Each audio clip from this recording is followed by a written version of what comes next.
जगदम्बे भगवती अम्बे जय जगदम्बे नारायणी अम्बे जय जगदम्बे भगवती अम्बे जय जगदम्बे नारायणी अम्बे जय जगदम्बे भगवती अम्बे जय जगदम्बे नारायणी अम्बे जय जगदम्बे भगवती अम्बे जय जगदम्बे नारायणी अम्बे जय जगदम्बे भगवती अम्बे जय जगदम्बे नारायणी अम्बे जय जगदम्बे भगवती अम्बे जय जगदम्बे नारायणी अम्बे जय जगदम्बे भगवती अम्बे जय जगदम्बे नारायणी अम्बे जय जगदम्बे भगवती अम्बे जय जगदम्बे नारायणी अम्बे जय जगदम्बे भगवती अम्बे जय जगदम्बे नारायणी अम्बे जय जगदम्बे भगवती अम्बे जय जय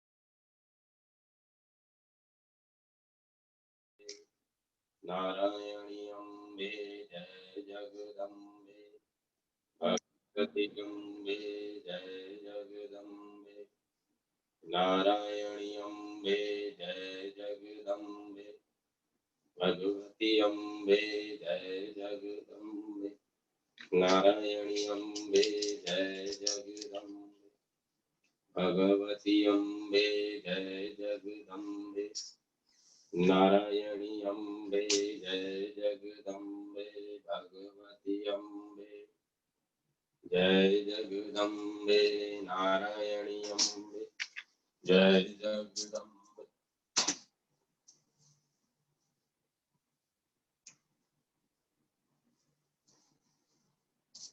भगवती अम्बे जय जगदम्बे नारायणी अम्बे जय जगदम्बे भगवती अम्बे जय जगदम्बे नारायणी अम्बे जय जगदम्बे भगवती अम्बे जय जगदम्बे नारायणी अम्बे जय जगदम्बे भगवती अम्बे जय जगदम्बे नारायणी अम्बे जय जगदम्बे भगवती अम्बे जय जगदम्बे। ओम श्री दुर्गाय नमः। श्री दुर्गा अष्टोत्तर शतनाम स्तोत्रम। शंकर जी पार्वती जी से कहते हैं, कमला नयने अब मैं अष्टोत्तर शतनाम का वर्णन करता हूँ, सुनो। जिसके प्रसाद पाठ या श्रवण मात्र से परम साध्वी भगवती दुर्गा प्रसन्न हो जाती हैं। ओम सती साध्वी भवप्रीता, भगवान शिव पर प्रीति रखने वाली, भवानी भवमोचनी, संसार बंधन से मुक्त करने वाली, आर्या दुर्गा जया आगा त्रिनेत्रा शूल धारिणी, पिनाक धारिणी चित्रा चंड घंटा, प्रचंड स्वर से घंटा नाद करने वाली, महातपा भारी तपस्या करने वाली, मनन शक्ति, बुद्धि शक्ति, अहंकारा अहंता का आश्रय, चित रूपा चिता चित्ती चेतना सर्व मंत्रमयी, सत्ता सत्य स्वरूपा, सत्यानंद स्वरूपिणी, अनंता जिनके स्वरूप का कहीं अंत नहीं, भाविनी सबको उत्पन्न करने वाली, भाव्या भावना एवं ध्यान करने योग्य, भव्या कल्याण रूपा, अभव्या जिससे बढ़कर भव्य कहीं है नहीं, सदा चित गति, शांभवी शिवप्रिया, देव माता चिंता, रत्न प्रिया, सर्वविद्या, दक्ष कन्या, दक्ष यज्ञ विनाशिनी, अपर्णा तपस्या के समय पत्ते को भी न रखने वाली, अनेक वर्णा अनेक रंगों वाली, पाटला लाल रंग वाली, पाटलावती गुलाब के फूल या लाल फूल धारण करने वाली, पाटंबर परिधाना रेशमी वस्त्र पहनने वाली, कलम रंजित कलम मंजरंजनी मधुर ध्वनि करने वाले मंजिर को धारण करके प्रसन्न रहने वाली अमया विक्रमा असीम पराक्रम वाली क्रूरा दैत्यों के प्रति कठोर सुंदरी सुर सुंदरी वन दुर्गा मातंगी मतंग मुनि पूजिता ब्राह्मी महेश्वरी ऐन्द्री कुमारी वैष्णवी चामुंडा वाराही लक्ष्मी पुरुषाकृति विमला उत्कर्षणी ज्ञाना क्रिया नित्या बुद्धिदा बहुला बहुल प्रेमा सर्व वाहन वाहना निशुंभ शुंभ हननी महिषासुर मर्दनी मधु केटव हंत्री चंड मुंड विनाशिनी सर्वासुर विनाशना सर्व दानव घातनी सर्व शास्त्रमयी सत्या सर्व शास्त्र धारणी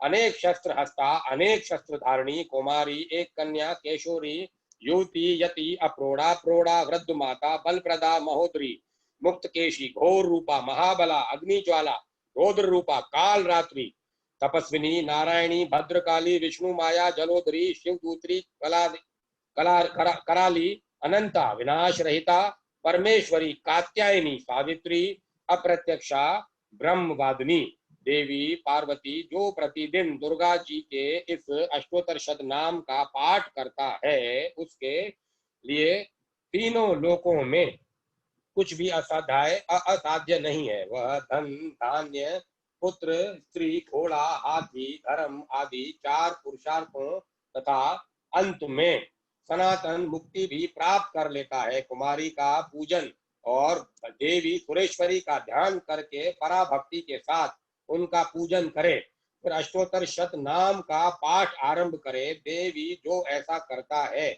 उसे सब श्रेष्ठ देवताओं से भी सिद्धि प्राप्त होती है। राजा उसके दास हो जाते हैं। वह राज लक्ष्मी को प्राप्त कर लेता है। गोरोचन लाक्षा कुमकुम सिंदूर कपूर घी अथवा दूध चीनी और मधु इन वस्तुओं को एकत्र करके इनसे विधि पूर्वक यंत्र लिखकर जो विधिज्ञ पुरुष सदा उस यंत्र को धारण करता है वह शिव के तुल्य मोक्ष रूप हो जाता है। ओमवती अमावस्या की आधी रात में जब चंद्रमा शत भिक्षा नक्षत्र पर हो उस समय इस स्तोत्र को लिखकर जो इसका पाठ करता है वह संपत्तिशाली होता है। अतः देवाय कवचम।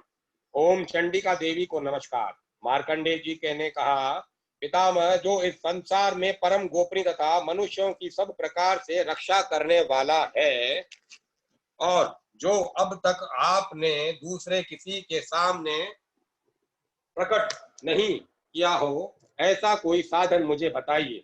ब्रह्मा जी बोले, ब्राह्मण ऐसा साधन तो एक देवी का कवच ही है जो गोपनीय से भी परम गोपनीय पवित्र तथा संपूर्ण प्राणियों का उपकार करने वाला है। महामुने उसे श्रवण करो। देवी की 9 मूर्तियां हैं जिन्हें नव दुर्गा कहते हैं। उनके पृथक पृथक नाम बतलाए जाते हैं। प्रथम नाम शैलपुत्री है, दूसरी मूर्ति का नाम ब्रह्मचारिणी है, तीसरा स्वरूप चंद्र घंटा के नाम से प्रसिद्ध है, चौथी मूर्ति को कुष्मांडा कहते हैं, पांचवी दुर्गा का नाम स्कंद माता है, देवी के छठे रूप को कात्यायनी कहते हैं, सातवां काल रात्रि और आठवां स्वरूप महागौरी के नाम से प्रसिद्ध है, नवी दुर्गा का नाम सिद्धिदात्री है। ये सब नाम सर्वज्ञ महात्मा वेद भगवान के द्वारा ही प्रतिपादित हुए हैं। जो मनुष्य अग्नि में जल रहा हो, रणभूमि में शत्रुओं से घिर गया हो, विषम संकट में फंस गया हो तथा इस प्रकार भय से आतुर होकर जो भगवती दुर्गा जी की शरण में प्राप्त हुए हों उनका कभी कोई अमंगल नहीं होता। युद्ध के समय संकट में पड़ने पर भी उनके ऊपर कोई विपत्ति नहीं हो दिखाई देती। उन्हें शोक दुख और भय की प्राप्ति नहीं होती। जिन्होंने भक्ति पूर्वक देवी का स्मरण किया है उनका निश्चय ही अभ्युदय होता है। देवेश्वरी जो तुम्हारा चिंतन करते हैं उनकी तुम निसंदेह रक्षा करती हो। चामुंडा देवी प्रेत पर आरूढ़ होती हैं, वराही भैंसे पर सवारी करती है, ऐन्द्रेय का वाहन ऐरावत हाथी है, वैष्णवी देवी गरुड़ पर ही आसन जमाती है, महेश्वरी वृषभ पर आरूढ़ होती है, कुमारी का वाहन मयूर है, भगवान विष्णु की प्रियतमा लक्ष्मी देवी कमल के आसन पर विराजमान है और हाथों में कमल धारण किए हुए हैं। वृषभ पर आरूढ़ ईश्वरी देवी ने श्वेत रूप धारण कर रखा है। ब्राह्मी देवी हंस पर बैठी हुई हैं और सब प्रकार के आभूषणों से विभूषित हैं। इस प्रकार ये सभी माताएं सब प्रकार की योग शक्तियों से संपन्न हैं। इनके सिवा और भी बहुत सी देवियां हैं जो अनेक प्रकार के आभूषणों की शोभा से युक्त तथा नाना प्रकार के रत्नों से सुशोभित हैं। ये संपूर्ण देवियां क्रोध में भरी हुई हैं और भक्तों की रक्षा के लिए रथ पर बैठी दिखाई देती हैं। ये शंख चक्र गदा शक्ति हल और मूसल पेटक और तोमर परशु तथा पाक्ष कुंत और त्रिशूल एवं उत्तम शांग्र धनुष आदि अस्त्र शस्त्र अपने हाथों में धारण करती हैं। दैत्यों के शरीर का नाश करना, भक्तों को अभयदान देना और देवताओं का कल्याण करना, यही उनके शस्त्र धारण का उद्देश्य है। कवच आरंभ करने के पहले इस प्रकार प्रार्थना करनी चाहिए। महान रौद्र रूप, अत्यंत घोर पराक्रमी, महान बल और महान उत्साह वाली देवी, तुम महान भय का नाश करने वाली हो, तुम्हें नमस्कार है। तुम्हारी ओर देखना भी कठिन है। शत्रुओं का भय बढ़ाने वाली जगदम्बिके, मेरी रक्षा करो। पूर्व दिशा में ऐन्द्री इंद्र शक्ति मेरी रक्षा करे। अग्नि कोण में अग्नि शक्ति, दक्षिण दिशा में वाराही तथा नेत्रैत्य कोण में खड्ग धारिणी मेरी रक्षा करें। पश्चिम दिशा में वारुणी और वाव्य कोण में मृग पर सवारी करने वाली देवी मेरी रक्षा करें। उत्तर दिशा में कोमारी और ईशान कोण में शूल धारिणी देवी रक्षा करें। ब्राह्मणी, तुम ऊपर की ओर से मेरी रक्षा करो और वैष्णवी देवी नीचे की ओर से मेरी रक्षा करें। इसी प्रकार शव को अपना वाहन बनाने वाली चामुंडा देवी दसों दिशाओं में मेरी रक्षा करें। जया आगे से और विजया पीछे की ओर से मेरी रक्षा करें। वाम भाग में अजीता और दक्षिण भाग में अपराजिता रक्षा करें। उद्योतनी शिखा की रक्षा करें। उमा मेरे मस्तक पर विराजमान होकर रक्षा करें। ललाट में मालाधारी रक्षा करें और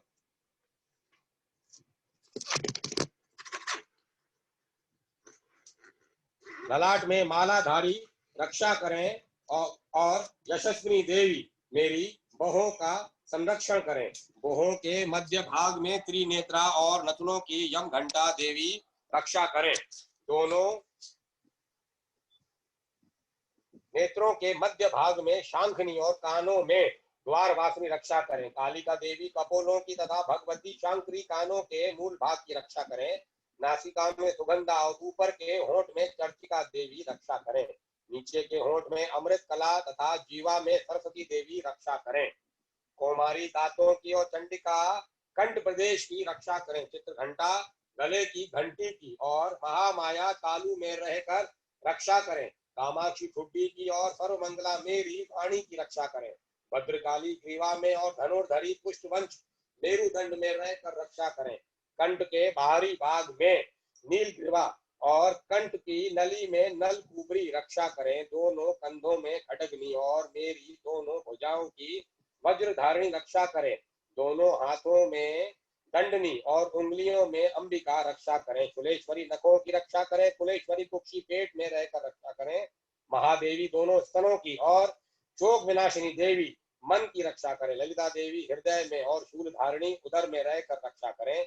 नाभि में कामिनी और गुहा भाग में भुवेश्वरी रक्षा करें। पूतना और कामिका लिंग की और महिषवाहिनी गुदा की रक्षा करें। भगवती कटी भाग में और विंध्यवासिनी घुटनों की रक्षा करें। संपूर्ण कामनाओं को देने वाली महाबला देवी दोनों पिंडलियों की रक्षा करें।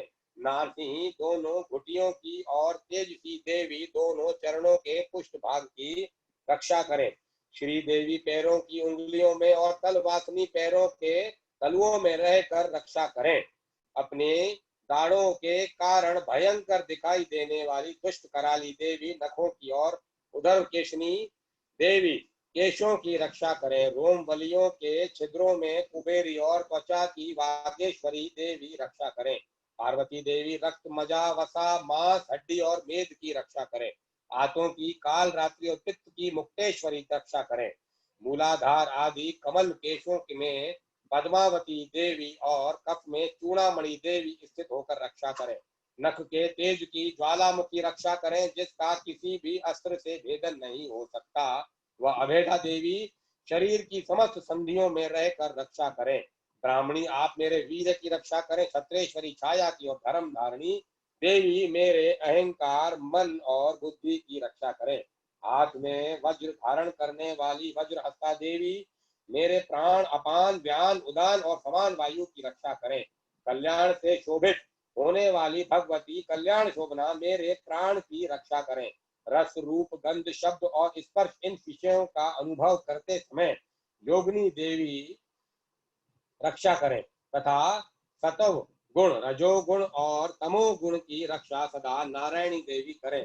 वाराही आयु की रक्षा करें, वैष्णवी धर्म की रक्षा करें तथा चक्रिणी चक्र धारण करने वाली देवी यश कीर्ति लक्ष्मी धन और विद्या की रक्षा करें। इंद्राणी आप मेरे गोत्र की रक्षा करें। चंडिके तुम मेरे पशुओं की रक्षा करो। महालक्ष्मी पुत्रों की रक्षा करें और भैरवी पत्नी की रक्षा करें। मेरे पद की सुपथा और मार्ग की क्षेम करी रक्षा करें। राजा के दरबार में माँ लक्ष्मी रक्षा करें तथा सब और व्याप्त रहने वाली विजय देवी संपूर्ण भयों से मेरी रक्षा करें। देवी जो स्थान कवच में नहीं कहा गया है अतएव रक्षा से रहित है वह सब तुम्हारे द्वारा सुरक्षित हो, क्योंकि तुम विजयशालिनी और पाप नाशिनी हो। यदि अपने शरीर का भला चाहे तो मनुष्य बिना कवच के कहीं एक पग भी न जाए, कवच का पाठ करके ही यात्रा करे। कवच के द्वारा सब ओर से सुरक्षित मनुष्य जहां जहां भी जाता है वहां वहां उसे धन लाभ होता है तथा संपूर्ण कामनाओं की सिद्धि करने वाली विजय की प्राप्ति होती है। वह जिस जिस अभिष्ट वस्तु का चिंतन करता है उसको निश्चय ही प्राप्त कर लेता है। वह पुरुष इस पृथ्वी पर तुलना रहित महान ऐश्वर्य का भागी होता है। कवच से सुरक्षित मनुष्य निर्भय हो जाता है, युद्ध में उसकी पराजय नहीं होती तथा वह तीनों लोकों में पूजनीय होता है। देवी का यह कवच देवताओं के लिए भी दुर्लभ है। जो प्रतिदिन नियम पूर्वक तीनों संध्याओं के समय श्रद्धा के साथ इसका पाठ करता है उसे देवी कला प्राप्त होती है तथा वह तीनों लोकों में कहीं भी पराजित नहीं होता। इतना ही नहीं वह अपमृत्यु से रहित हो 100 से भी अधिक वर्षों तक जीवित रहता है। मकड़ी चेचक और कोढ़ आदि उसकी संपूर्ण व्याधियां नष्ट हो जाती हैं। कनेर भांग अफीम धतूरे आदि का स्थावर विष, सांप और बिच्छू आदि के काटने से चढ़ा हुआ जगम विष तथा अहिसेन और तेल के संयोग आदि से बनने वाला कृत्रिम विष, ये सभी प्रकार के विष दूर हो जाते हैं, उनका कोई असर नहीं होता। इस पृथ्वी पर मारण मोहन आदि जितने अभिचारित प्रयोग होते हैं तथा इस प्रकार के जितने मंत्र यंत्र होते हैं वे सब इस कवच को हृदय में धारण कर लेने पर उस मनुष्य को देखते ही नष्ट हो जाते हैं। ये ही नहीं, पृथ्वी पर विचरने वाले ग्राम देवता, आकाशचारी देव विशेष, जल के संबंध से प्रकट होने वाले गण, उपदेश मात्र से सिद्ध होने वाले निम्न कोटि के देवता, अपने जन्म के साथ प्रकट होने वाले देवता, कुल देवता माला कंठमाला आदि दातनी शाकनी, अंतरिक्ष में विचरने वाली अत्यंत बलवती भयानक भयानक दातनियां, ग्रह भूत पिशाच यक्ष गंधर्व राक्षस ब्रह्म राक्षस बेताल कुष्मांड और भैरव आदि अनिष्ट कारक देवता भी हृदय में कवच धारण किए रहने पर उस मनुष्य को देखते ही भाग जाते हैं।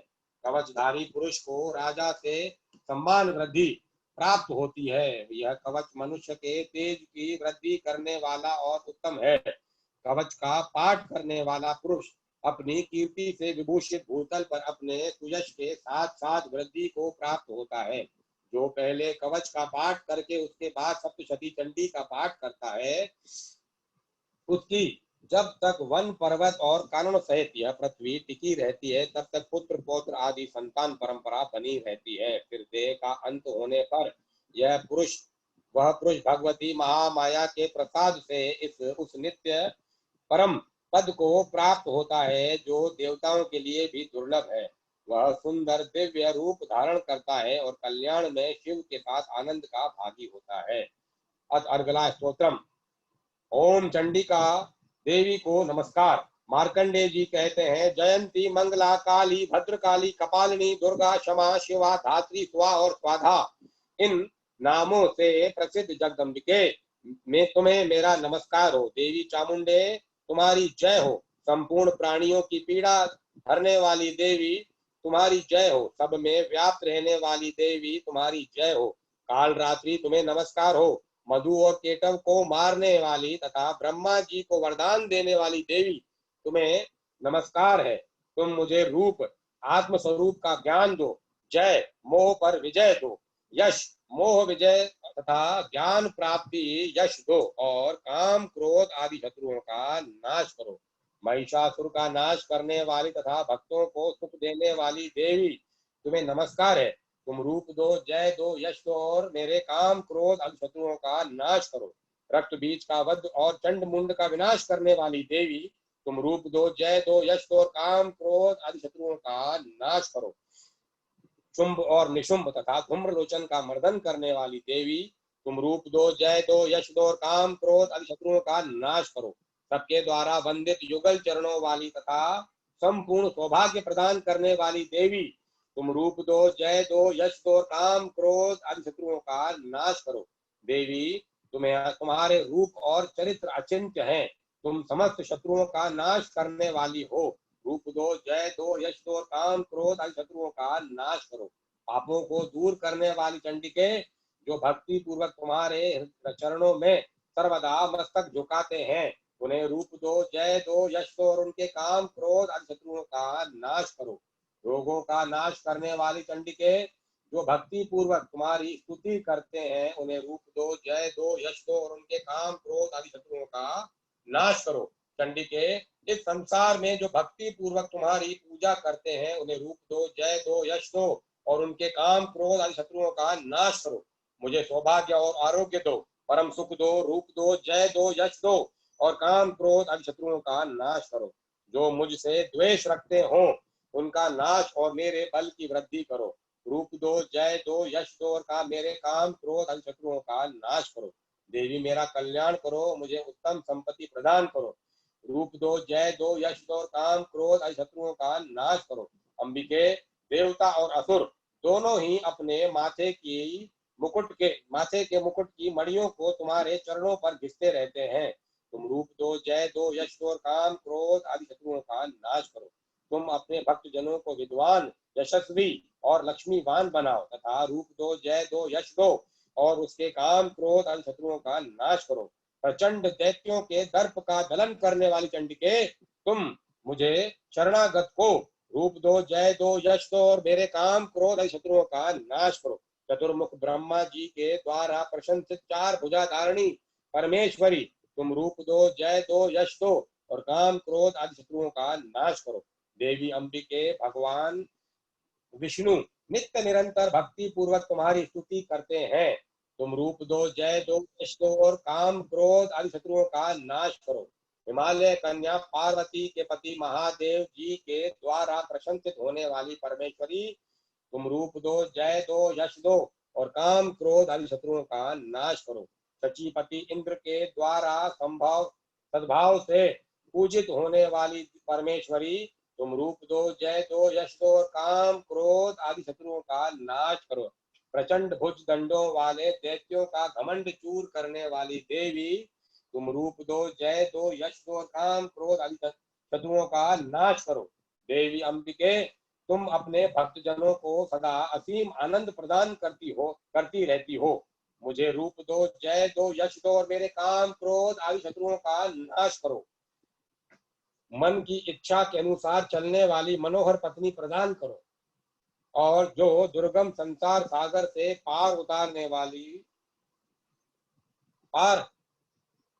दुर्गम संसार सागर से तारने वाली तथा उत्तम कुल में उत्पन्न हुई हो। जो मनुष्य इस स्तोत्र का पाठ करके सप्तशती रूपी महास्तोत्र का पाठ करता है, वह सप्तशती की जब संख्या से मिलने वाले श्रेष्ठ फल को प्राप्त होता है, साथ ही प्रचुर संपत्ति भी प्राप्त कर लेता है। तिलकम, ओम चंडिका देवी को नमस्कार। मार्कंडेय जी कहते हैं, विशुद्ध ज्ञान ही जिनका शरीर है, तीनों वेद ही जिनके दिव्य नेत्र हैं, जो कल्याण प्राप्ति के हेतु हैं तथा अपने मस्तक पर अर्ध चंद्रमा मुकुट धारण करते हैं, उन भगवान शिव को नमस्कार है। मंत्रों का जो अभिकीलक है, अर्थात मंत्रों की सिद्धि में विघ्न उपस्थित करने वाले शाप रूपी कीलक का जो निवारण करने वाला है, उस सप्तशती स्तोत्र को संपूर्ण रूप से जानना चाहिए और जानकर उसकी उपासना करनी चाहिए। यद्यपि सप्तशती के अतिरिक्त अन्य मंत्रों के जप से भी जो निरंतर लगा रहता है वह भी कल्याण का भागी होता है। उसके भी उच्चाटन आदि कर्म सिद्ध होते हैं तथा उसे भी समस्त दुर्गम वस्तुओं की प्राप्ति हो जाती है। तथापि जो अन्य मंत्रों का जप न करके केवल इस सप्तशती नामक स्तोत्र से ही देवी की स्तुति करते हैं, उन्हें स्तुति मात्र से ही सच्चिदानंद स्वरूपिणी देवी सिद्ध हो जाती है। उन्हें अपने कार्य की सिद्धि के लिए मंत्र, औषधि तथा अन्य किसी साधन के उपयोग की आवश्यकता नहीं रहती। बिना जप के ही उनके उच्चाटन आदि समस्त अभिचारिक कर्म सिद्ध हो जाते हैं। इतना ही नहीं, उनकी संपूर्ण अभिष्ट वस्तुएं भी सिद्ध होती हैं। लोगों के मन में यह शंका थी कि जब केवल सप्तशती की उपासना से अथवा सप्तशती को छोड़कर अन्य मंत्रों की उपासना से भी समान रूप से सब कार्य सिद्ध होते हैं, तब इनमें श्रेष्ठ कौन सा साधन है। लोगों की इस शंका को सामने रखकर भगवान शंकर ने अपने पास आए हुए जिज्ञासुओं को समझाया कि यह सप्तशती नामक संपूर्ण स्तोत्र ही सर्वश्रेष्ठ एवं कल्याण में है। तदंतर भगवती चंडिका के सप्तशती नामक स्तोत्र को महादेव जी ने गुप्त कर दिया। सप्तशती के पाठ से जो पुण्य प्राप्त होता है उसकी कभी समाप्ति नहीं होती, किंतु अन्य मंत्रों के जप जन्य पुण्य की समाप्ति हो जाती है। अतः भगवान शिव ने अन्य मंत्रों की अपेक्षा जो सप्तशती की श्रेष्ठता का निर्णय किया उसे यथार्थ ही जानना चाहिए। अन्य मंत्रों का जप करने वाला पुरुष भी यदि सप्तशती के स्तोत्र और जप का अनुष्ठान कर ले तो वह भी पूर्ण रूप से ही कल्याण का भागी होता है। इसमें तनिक भी संदेह नहीं है। जो साधक कृष्ण पक्ष की चतुर्दशी अथवा अष्टमी को एकाग्र चित्त होकर भगवती की सेवा में अपना सर्वस्व समर्पित कर देता है और फिर उसे प्रसाद रूप से ग्रहण करता है, उस पर देवी भगवती प्रसन्न होती है, अन्यथा उनकी प्रसन्नता नहीं प्राप्त होती। यह निष्किलन और शापोद्धार का ही विशेष प्रकार है। भगवती का उपासक उपयुक्त तीर्थों को किसी को देवी की सेवा में उपस्थित हो अपना न्यायोपार्जित धन उन्हें अर्पित करते हुए एकाग्र चित्त से प्रार्थना करे, माता आज से यह सारा धन तथा अपने आप को भी मैंने आपकी सेवा में अर्पण कर दिया। इस पर मेरा कोई स्वत्व नहीं रहा। फिर भगवती का ध्यान करते हुए यह भावना करे मानो जगदम्बा कह रही है, बेटा संसार यात्रा के निर्वाहार्थ तू मेरा यह प्रसाद रूप धन ग्रहण कर। इस प्रकार देवी की आज्ञा शिरोधार्य करके उस धन को प्रसाद बुद्धि से ग्रहण करे और धर्म शास्त्रोक्त मार्ग से उसका सद्व्यय करते हुए सदा देवी के ही अधीन होकर रहे। यह दान प्रतिग्रह करण कहलाता है। इससे सप्तशती का शापोद्धार होता है और देवी की कृपा प्राप्त होती है। इस प्रकार सिद्धि के प्रतिबंधक रूप कील के द्वारा महादेव जी ने इस स्तोत्र को कीलित कर रखा है। जो पूर्वोक्त रीति से निष्कीलन करके इस सप्तशती स्तोत्र का प्रतिदिन स्पष्ट उच्चारण पूर्वक पाठ करता है वह मनुष्य सिद्ध हो जाता है, वह देवी का पार्षद होता है और वही गंधर्व भी होता है। सर्वत्र विचरते रहने पर भी इस संसार में उसे कहीं भी भय नहीं होता। वह अपमृत्यु के वश में नहीं पड़ता तथा देह त्यागने के अनंतर मोक्ष प्राप्त कर लेता है। अतः कीलन को जानकर उसका परिग्रह करके ही सप्तशती का पाठ आरंभ करे। जो ऐसा नहीं करता उसका नाश हो जाता है। यहाँ कीलक और निष्कीलन के ज्ञान की अनिवार्यता बताने के लिए ही विनाश होना कहा गया है। वास्तव में किसी प्रकार भी देवी का पाठ करें उससे लाभ ही होता है। यह बात वचनांतरों से सिद्ध होती है। इसीलिए कीलक और निष्कीलन का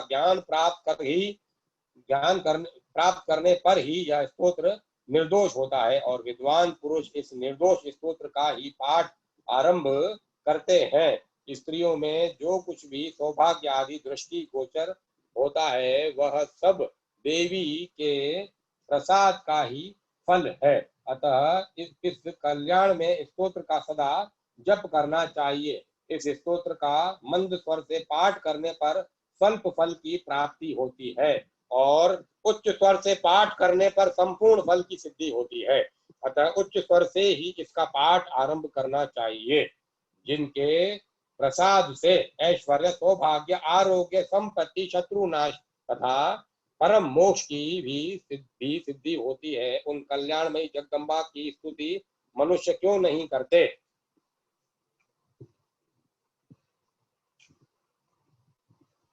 देवता बोले, देवी को नमस्कार है, महादेवी शिवा को सर्वदा नमस्कार है, प्रकृति और भद्रा को प्रणाम है।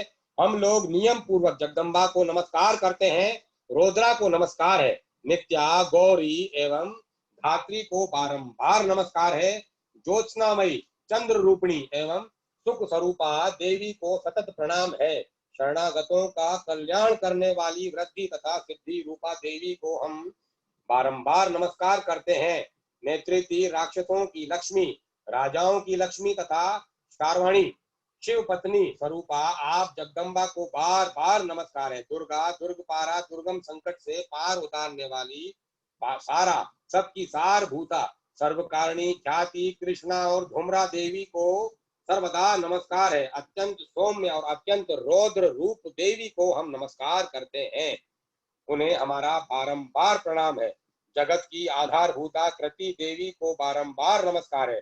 जो देवी सब प्राणियों में विष्णु माया के नाम से कही जाती है, उन्हें उन्हें उनको नमस्कार, उनको नमस्कार, उनको बारंबार नमस्कार है। जो देवी सब प्राणियों में चेतना कहलाती है, उनको नमस्कार, उनको नमस्कार, उनको बारंबार नमस्कार है। जो देवी सब प्राणियों में बुद्धि रूप से स्थित है, उनको नमस्कार, उनको नमस्कार, उनको बारंबार नमस्कार है। जो देवी सब प्राणियों में निद्रा रूप से स्थित है, उनको नमस्कार, उनको नमस्कार, उनको बारंबार नमस्कार है। जो देवी सब प्राणियों में सुधा रूप से स्थित है, उनको नमस्कार, उनको नमस्कार, उनको बारंबार नमस्कार है।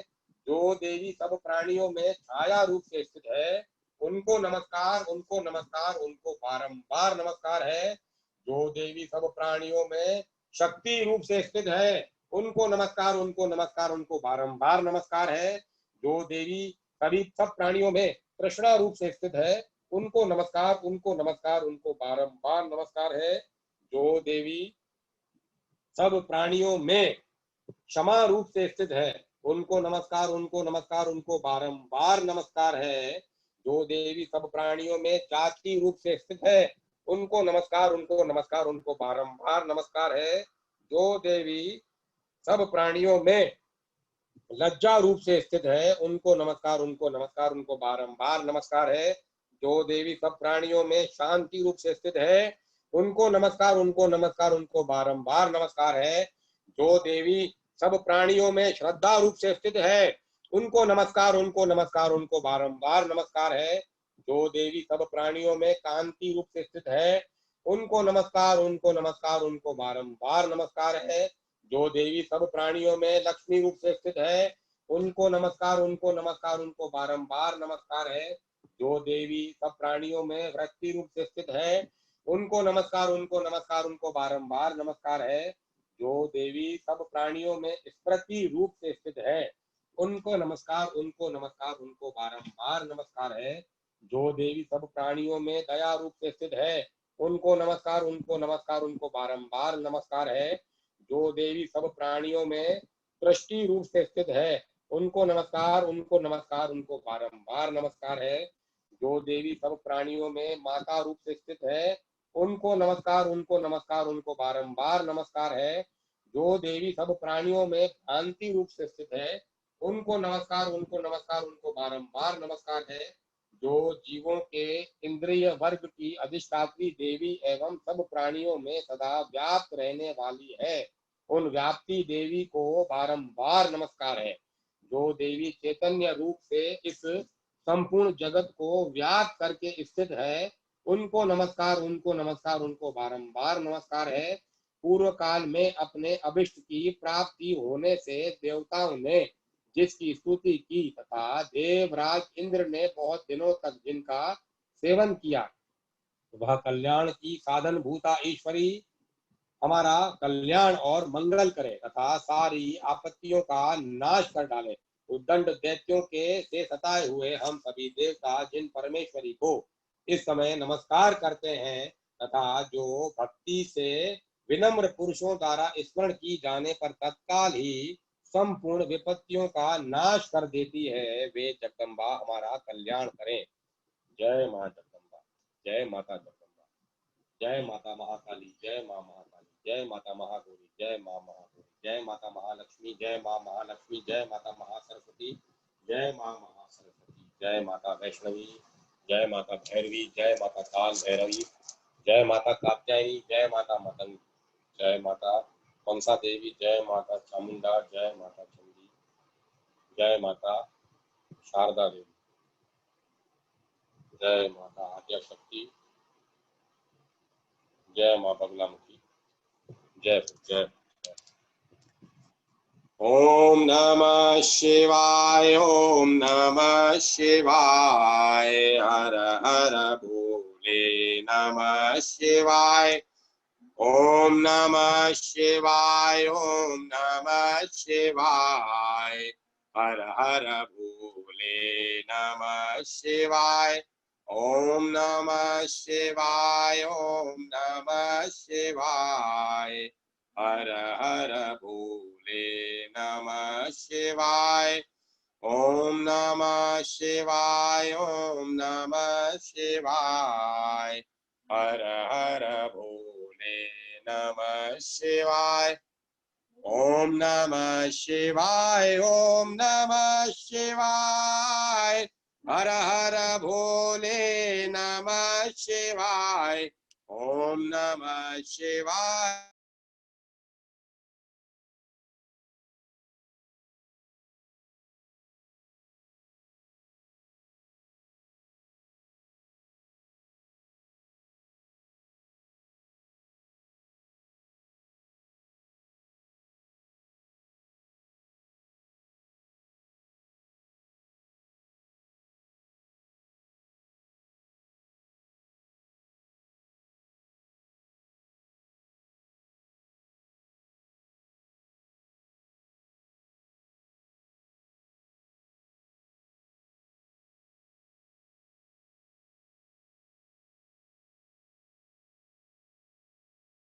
नमः शिवाय, हर हर भोले नमः शिवाय।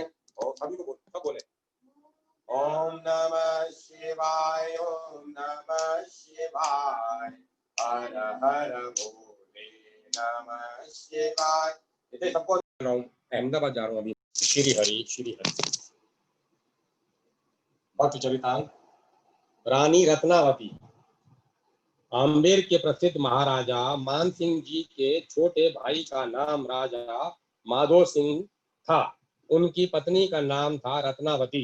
रत्नावती का वदन जैसा सुंदर था वैसा ही उनका मन भी सद्गुण और सद्विचारों से सुसज्जित था। पति चरणों में उनका बड़ा प्रेम था। स्वभाव इतना मधुर और पवित्र था कि जो कोई उनसे बात करता वही उनके प्रति श्रद्धा करने लगता। महल की दासियां तो उनके सद्व्यवहार से मुग्ध होकर उन्हें साक्षात जननी समझती थी। रत्नावती जी के महल में एक दासी बड़ी ही भक्तिमती थी। भगवान अपने प्रेमियों के समान लीला प्रकाश करने में संकोच नहीं करते। वह भाग्यवती पुण्यशीला दासी भी ऐसी ही एक पवित्र प्रेमिका थी।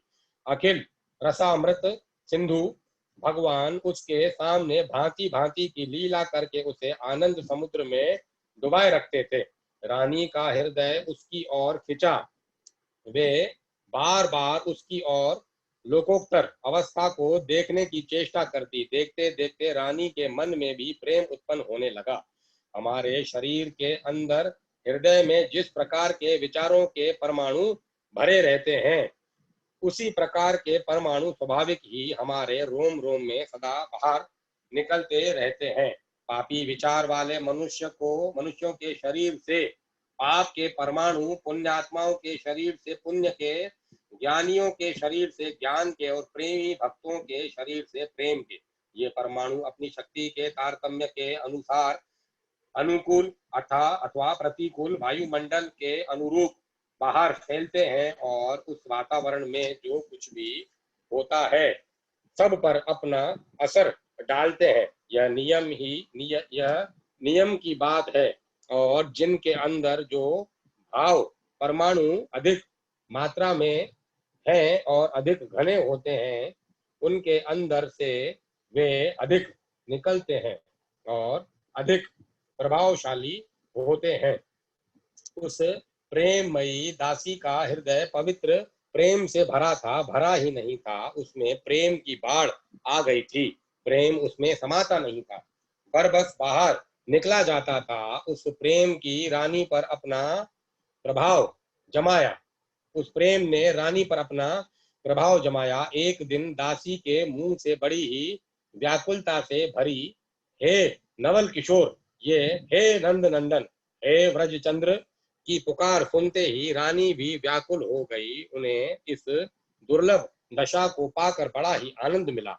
अब तो रानी उस दासी के पीछे पड़ गई और उससे बार बार पूछने लगी कि बता, तुझे ये प्रेम कैसे प्राप्त हुआ? भगवान के नाम में इतना माधुर्य तूने कैसे भर दिया?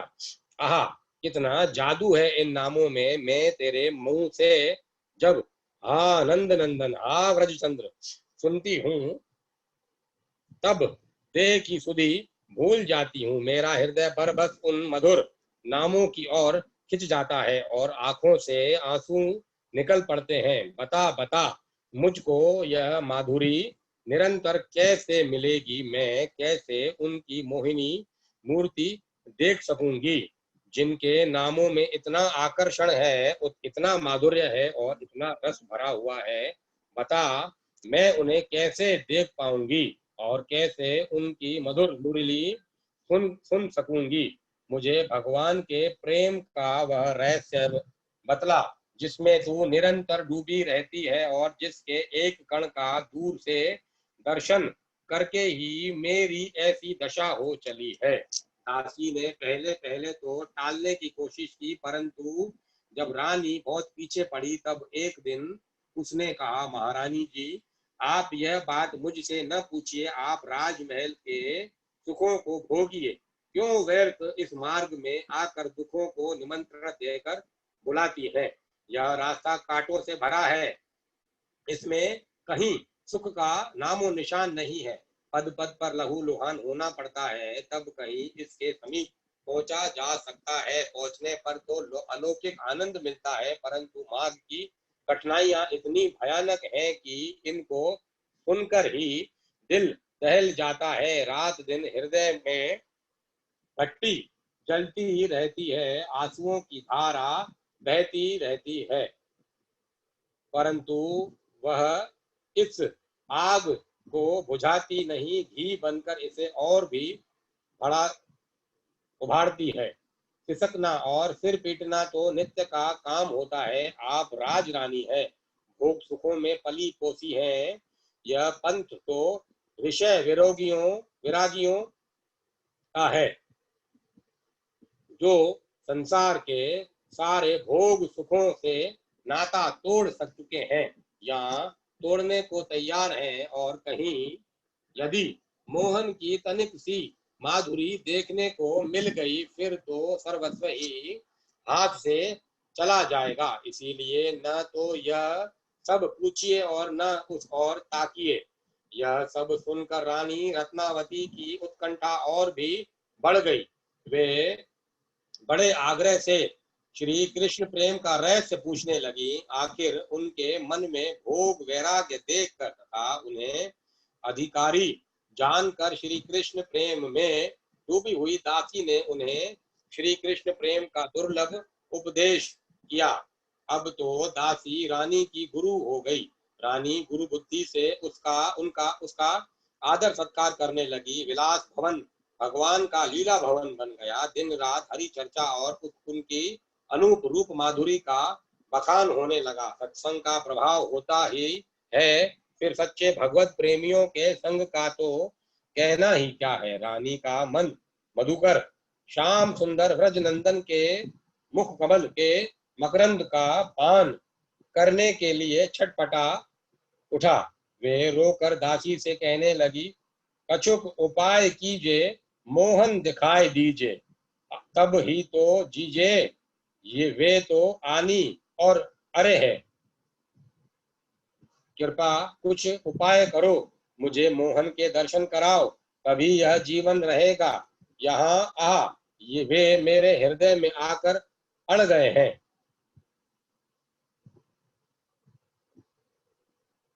दासी ने कहा, महारानी दर्शन सहज नहीं।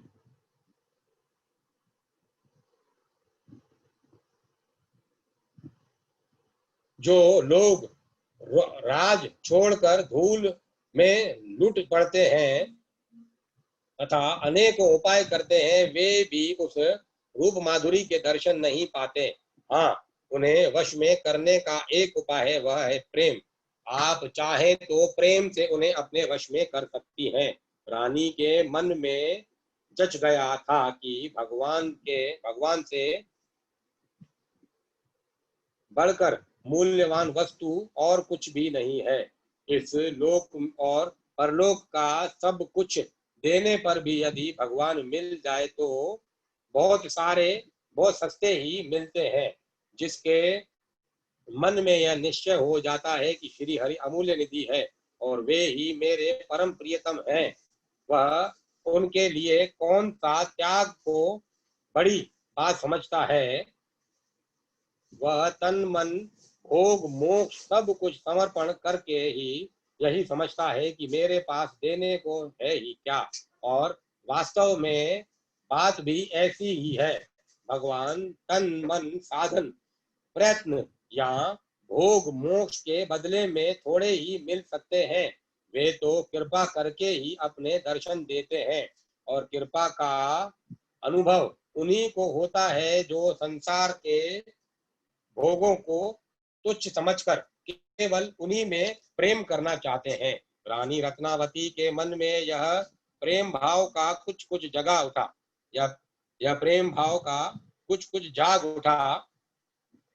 उन्होंने दासी गुरु की अनुमति के अनुसार नीलम का एक सुंदर विग्रह बनाकर तन मन धन से उसकी सेवा आरंभ की। वे अब जागृत स्वप्न दोनों ही स्थितियों में भगवत प्रेम का अर्पण अपूर्व आनंद लूटने लगी। राजरानी भोग से मोह तो मोड़कर भगवत प्रेम के पवन पथ पर चल पड़ी। एक के साथ दूसरी सजातीय वस्तु आप ही आती है। भजन के साथ साथ संत समागम भी होने लगा। सहज कृपालु महात्मा लोग भी कभी कभी दर्शन देने लगे। एक बार एक पहुंचे हुए प्रेमी महात्मा पधारे। वे वैराग्य की मूर्ति थे और भगवत प्रेम के में झूम रहे थे। रानी के मन में आया, मेरा रानीपन सत्संग में बड़ा बाधक हो रहा है, परंतु यह रानीपन है तो आरोपित ही न, यह मेरा स्वरूप तो है ही नहीं, फिर इसे मैं पकड़े रहूं और अपने मार्ग में एक बड़ी बाधा रहने दूं। उन्होंने दासी गुरु से पूछा, भला बता तो मेरे इन अंगों में कौन सा अंग रानी है जिसके कारण तुझे सत्संग में महान सुख से विमुख रहना पड़ता है, जिसके कारण मुझे सत्संग के महान सुख से विमुख रहना पड़ता है। दासी ने मुस्कुरा दिया।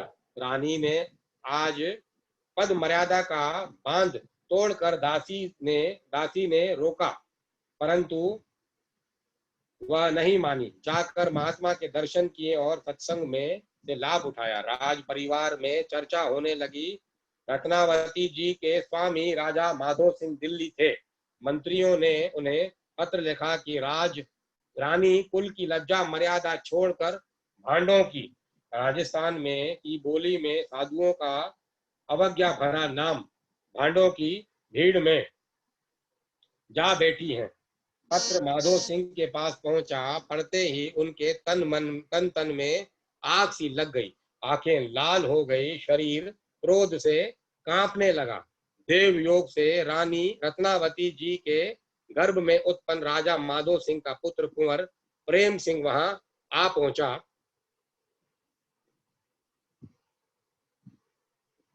देवयोग से रत्नावती के गर्भ से उत्पन्न राजा माधो सिंह का पुत्र कुंवर प्रेम सिंह वहां आ पहुंचा और उसने पिता के चरणों में सिर टेक कर प्रणाम किया। प्रेम सिंह पर भी माता का कुछ असर था। उसके ललाट पर तिलक और गले में तुलसी की माला शोभा पा रही थी। एक तो राजा को क्रोध हो ही रहा था, फिर पुत्र को इस प्रकार के वेश में देखकर तो उसको बहुत ही क्षोभ हुआ। राजा ने अवज्ञा भरे शब्दों में तिरस्कार करते हुए कहा, आओ मोंडी का, आओ मोंडी का, साधुनी के लड़के आ। पिता की भावभंगी देखकर और उनकी तिरस्कार युक्त वाणी सुनकर राजकुमार बहुत ही दुखी हुआ और चुपचाप वहां से चला गया। लोगों से पूछने पर पिताजी की नाराजगी का प्रेम सिंह को पता लगा। प्रेम सिंह संस्कारी बालक था, उसके हृदय में पूर्व जन्म की भक्ति के प्रभाव थे और थी माता की शिक्षा। उसने विचारा, पिताजी ने बहुत उत्तम आशीर्वाद दिया जो मुझे मोंडी का लड़का कहा। अब तो मैं सचमुच मोंडी का लड़का, मोंडा साधु ही बनूंगा। यह सोचकर वह माता की भक्तिपूर्ण भावना पर बड़ा ही प्रसन्न हुआ और उसी क्षण उसने माता को पत्र लिखा।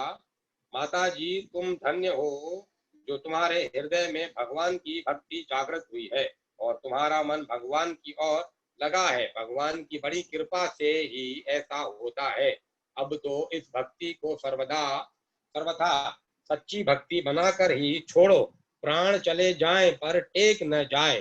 पिताजी ने आज मुझे मोंडी का लड़का कहा है, अतः अब मैं सचमुच मोंडी का ही पुत्र बनना और रहना चाहता हूँ। देखो मेरी यह प्रार्थना व्यर्थ न जाए।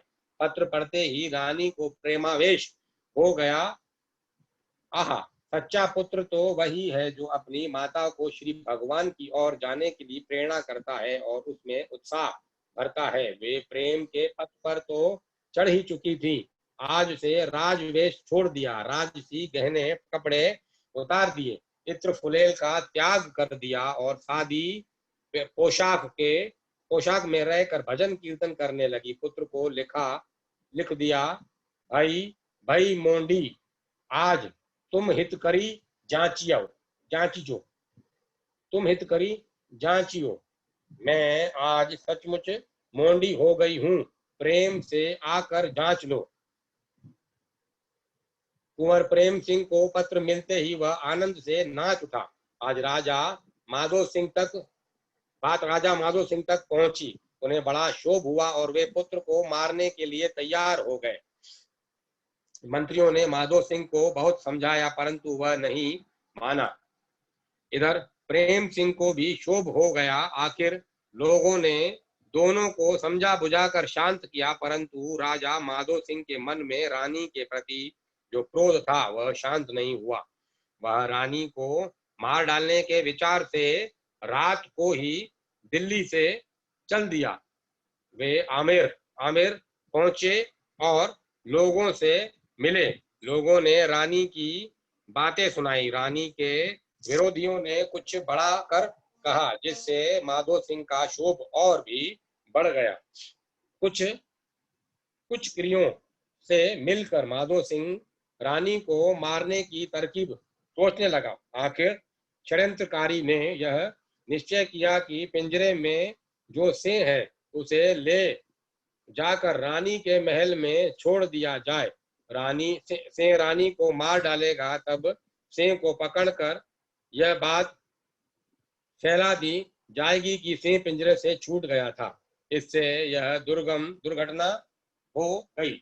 निश्चय के अनुसार ही काम किया गया। महल में सिंह छोड़ दिया गया। रानी उस समय पूजा कर रही थी। दासी ने सिंह को देखते ही पुकार कर कहा, देखिए सिंह आया। रानी की स्थिति बड़ी विचित्र थी। हृदय आनंद से भरा था, नेत्रों में अनुराग के आंसू थे।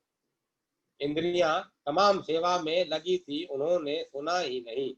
इतने में सिंह कुछ समीप आ गया। दासी ने फिर पुकार कर कहा, रानी जी, सिंह आ गया। रानी ने बड़ी शांति से कहा, बड़े ही आनंद की बात है, आज मेरे बड़े भाग्य है से मेरे प्रहलाद के स्वामी श्री नरसिंह जी पधारे हैं, आइए उनकी पूजा करें। इतना कहकर रानी पूजा की सामग्री लेकर बड़े ही सम्मान के साथ पूजा करने दौड़ी। से समीप आ ही गया था, परंतु अब वह से नहीं था। रत्नावती जी के सामने तो साक्षात श्री नरसिंह जी उपस्थित थे। रानी ने बड़े ही सुंदर, मनोहर और आकर्षक रूप में परम शोभा संपन्न भगवान नरसिंह देव के दर्शन किए। उन्होंने प्रणाम करके पाद आर्घ्य दिया, माला पहनाई, तिलक दिया, धूप दीप किया, भोग लगाया और प्रणाम आरती करके वे उनकी स्तुति करने लगी। कुछ ही क्षणों बाद से रूप प्रभु महल से निकलकर और जो लोग पिंजरा लेकर रत्नावती जी को सिंह से मरवाने आए थे, सिंह रूप प्रभु ने बात ही बात में उनको परलोक पहुंचा दिया और स्वयं मामूली सिंह बनकर पिंजरे में प्रवेश कर गए। लोगों ने दौड़कर राजा माधो सिंह को सूचना दी कि रानी ने श्री नरसिंह भगवान मानकर सिंह की पूजा की। सिंह ने उनकी पूजा स्वीकार कर ली और बाहर आकर आदमियों को मार डाला। रानी अब आनंद से बैठी भजन कर रही हैं। अब तो माधो सिंह की आंखें खुली, भक्त का गौरव उनके ध्यान में आया, सारी दुर्भावना क्षण भर में नष्ट हो गई। राजा दौड़कर महल में आए और प्रणाम करने लगे। रानी भक्त सेवा भगवत सेवा में तल्लीन थी। दासी ने कहा, महाराज प्रणाम कर रहे हैं। तब रानी ने इधर ध्यान दिया और वे बोले कि महाराज श्री नंदलाल जी को प्रणाम कर रहे हैं। रानी की दृष्टि भगवान में गड़ी हुई थी। राजा ने नम्रता से कहा, एक बार मेरी ओर तो देखो। रानी बोली, महाराज क्या करूं, ये आंखें इधर से हटती ही नहीं, मैं बेबस हूँ। राजा बोले, सारा राज और धन तुम्हारा है, तुम जैसे चाहो उसे काम में लाओ। रानी ने कहा, स्वामी मेरा तो एकमात्र धन ये मेरे श्याम सुंदर है, मुझे इसके साथ ही बड़ा ही आनंद मिलता है, आप मुझको इन्हीं में लगी रहने दीजिए। राजा प्रेम और आनंद में गदगद हो गए और रानी की भक्ति के प्रभाव से उनका चित्त भी भगवान की ओर खिंचने लगा। जिनकी ऐसी भक्त पत्नी हो, उन पर भगवान की कृपा क्यों न हो। घर में एक भी भक्त होता है तो वह कुल को तार देता है। एक समय महाराजा मान सिंह अपने छोटे भाई माधो सिंह के साथ किसी बड़ी भारी नदी को नाव से पार कर रहे थे। तूफान आ गया, नाव डूबने लगी। मानसिंह जी ने घबरा कर कहा, भाई अब तो बचने का कोई उपाय नहीं। माधो सिंह बोले, आपकी अनुज वधु अर्थात मेरी पत्नी बड़ी भक्ता है, उसकी कृपा से हम लोग पार हो जाएंगे। दोनों ने रानी रत्नावती का ध्यान किया, जादू की तरह नाव किनारे लग गई। दोनों भाई नया जन्म पाकर आनंद मग्न हो गए। वह तो मामूली नाव थी और नदी भी मामूली थी। भगवान के सच्चे भक्त का आश्रय करके तो बड़े से बड़ा पापी मनुष्य बात ही बात में दुस्तर भव सागर से तर जाता है, विश्वास होना चाहिए। अब तो मानसिंह जी के मन में रानी के दर्शन की लालसा जाग उठी। आकर उन्होंने दर्शन किया, रानी का जीवन प्रेम में हो गया। वह अपने प्रियतम श्याम सुंदर के साथ घुल मिल गई। ओम नमः शिवाय, ओम नमः शिवाय, हर हर भोले नमः शिवाय, ओम नमः शिवाय, ओम नमः शिवाय, हर हर भोले नमः शिवाय, ओम नमः शिवाय, ओम नमः शिवाय, हर हर भोले नमः शिवाय, ओम नमः शिवाय, ओम नमः शिवाय, हर हर भोले नमः शिवाय, ओम नमः शिवाय, ओम नमः शिवाय। हर हर भोले, नमः शिवाय। ओम नमः शिवाय, ओम नमः शिवाय। हर हर भोले, नमः शिवाय। हर हर भोले, नमः शिवाय। हर हर भोले, नमः शिवाय। कथा वहीं विराम देता हूँ, ठीक है, जब भजन चलवाओ।